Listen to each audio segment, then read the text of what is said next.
Ndewo na ụmụnne ekene m unu ụbọchị ụka ọma. Ụmụnne nke wute kịta bụ kpọkọpi ogbonga opportunity n'ebe amị. Nke a meghezi ụzọ for onye ọbụla. Kedu afịa? American short course vocational training. Jeni check enye out. M1, M2, America Vocational Short Course Certificate. Jeni chọnya kee maka ihe ọ na-ekwu maka ya. Ọ na-ekwu maka ịbịa ma aka ọlụ. Ọkwụnụ ma ihe bụ aka ọlụ amaka n'ụwa. Ana m enye unu ndụmọdụ si ọ bụrụ na ịchọ ibi obodo oyibo jee mụba ọlụ, ịbụ nwoke ịbụ nwaanyị, aka ọlụ ihe eji aka alụ ịlụpụta ya. O nwere ebe ya riga n'ụwa weli elu ọlụ nya bụ wee si unu bịaba America emepeli ọfụ. Kedu afịa? M1, M2 America Vocational and Short Course Certificate Program Visa. Kedu afịa ọzọ? M1, M2 America Vocational Short Certificate Program. Vocational.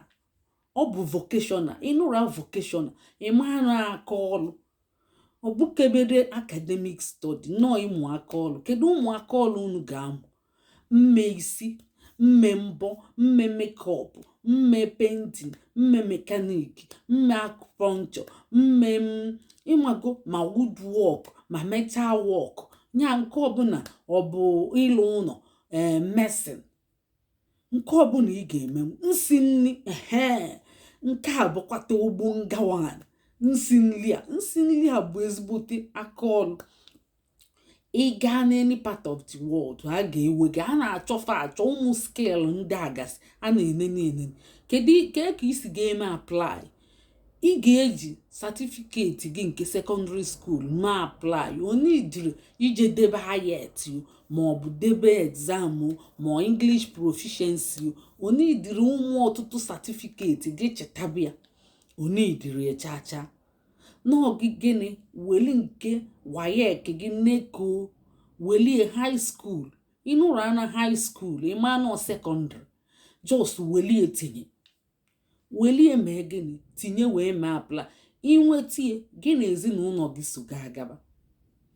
Ya bụ gị na nwunye gị ma ụmụaka gị unu niile ga-eso mee gịnị gaba ame. Maka ndị chọọ ka ụmụaka fa ma nwunye fa nke mere unu ala unu kpọrọ ụmụaka unu niile ma nwunye gị niile kpọrọ ya gaba ebe ị na-eme vocational bụ ịmụ aka ọlụ. Ichuzuzie nke dị gị mma ịmụba. A na-achọfa achọ ndị inwetacha enyo wee mụọ ya na civilized country na first world country na ịmụrụ aka ọlụ ahụ. Inwe ike imuvuzie ebe ọbụla sọ gị imuvuzie. Mana ịmụtacha anya ebe ahụ ịlụbi ebe ahụ fa na-achọ ndị ahụ acha afrofal ma mekanik ma penalbita. Ya bụ ihe ọbụla eji aka ọlụ eme ọ bụ ya ka a na-akpọ oku si unu bịa mee. Andị ebe ọ bụ na ọ bụ short 6 months to 1 year, ụfọdụ bụ 6 months 1 year ịmụtacha anya ya ka enyi ma ịkwa akwa ndị chọrọ ịkwa akwa unu dịkwa free. Ya bụ ihe eji aka eme. Ịmara ihe aka ọlụ dị iche iche anyị na-enwegasị. A na-enwe na America ịkpụ isi, ime makeup, ime panel beating, ipenti ụlọ, ime medicine, ime ezi afịa flooring ma ndị otu enya ma ndị a na-alụcha na-ama tiles n'ụlọ na-alụ mana ebe a na-awụ arụ ma ebe kedu plọmba. Yes, enwetego m afịa ọfụma plọmba. Unu niile a na-akpọ unu oku mụọ mme isi ọkwa UK ka nọ. Ama m eme isi mgbe m bịara ọfụ eji m mma isi wee kpakwa ego. Nọ na ịnọkata ichenji ma ọ bụrụ na ịchọzi ya ịnọkata ichenji anyị ji mma isi maka ụmụ ya makwa ife isi mụ na-eki onwe m mụ na-eki ndị na-ekekwa isi na-enwe ezigbo ego. Akwụọ chaji ebe a na-ekwe enwe efe ịkpọkọta apọịntment ka enye gị ka ị bịa kee isi ike agwụ gị ị na-akpọ ị ga-akpọkọta apọịntment ya bụ enwere efe ndị na-eke isi enwere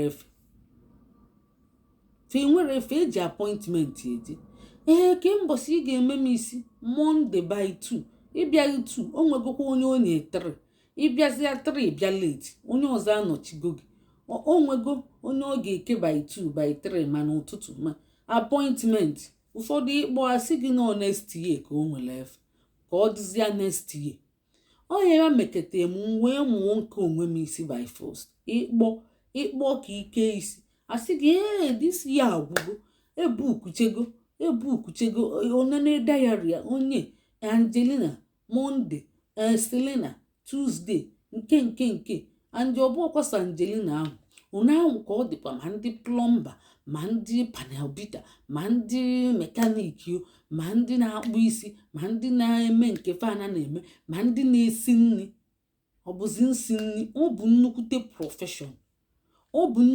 prọfeshọn ma ọ bụrụ na ịma esi nri mụọ ya ọ bụzi catering ọ bụzi bakery ya bụ ọ bụgolukpoo na oyoyo ya bụ ụgwọ ị ga-akwụ ga-epe mpe maka na short course ya bụ short certificate ọda afịarụ imechegokwu ihe mụcha gị ma photography ya ma video coverage ya ma editing ya fancha niile nkesa ọ gị tinye na ị ga-amụ jee cheki gịnị ka ihe ị ga-echeki American Vocational and Short Course Certificate Program Visa ọzọ American Vocational and Short Course Certificate Program Visa ọ bụ ya bụ ihe a na-eme kịta ọ bụ ya bụ nke wutelu gbata akwụrụ nsị ka m bịa tụnyelu unu ọzọ ụka ụmụnne ya gazielu unu tụsaa na ozi anyị tụsaa na atụmatụ anyị tụsaa na ya gosi anyị akara efu na unu ga-atụsakwu ya tụsaa na ozi anya bieli na anyị aka na share button biko na ụmụnne ndewo no ya gazielu unu ka emesịa no wow.